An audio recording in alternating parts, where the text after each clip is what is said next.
I am the tofu golem. Please enjoy the video. You begin by preparing the iron and garment together.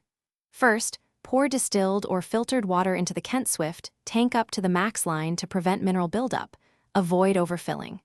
Plug the iron into a grounded outlet and turn the temperature dial to the fabric recommended setting. Wait 2-3 minutes for the sole plate to reach temperature. While it heats, smooth the garment on the board so you can work efficiently.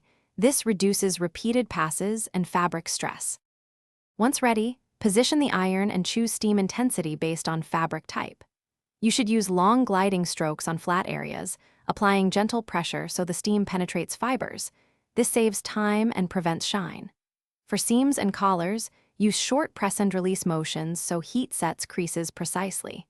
When dealing with delicate fabrics, hover 1-2 inches above and use intermittent steam bursts to avoid water spots. Make sure to check the garment label and adjust. To finish, turn off and unplug the iron, then let it cool before emptying the water tank to prevent stagnation. Wipe the sole plate when lukewarm to remove residue and avoid abrasive cleaners that damage coating. Descale the iron periodically with a solution recommended by Kent or 1 part vinegar to 1 part water, then flush with clean water. If you see sputtering or loss of steam, make sure the tank cap is sealed, clear steam holes with a soft brush, and verify the steam setting. This fixes most issues quickly. Thanks for watching. Consider subscribing if we helped you today.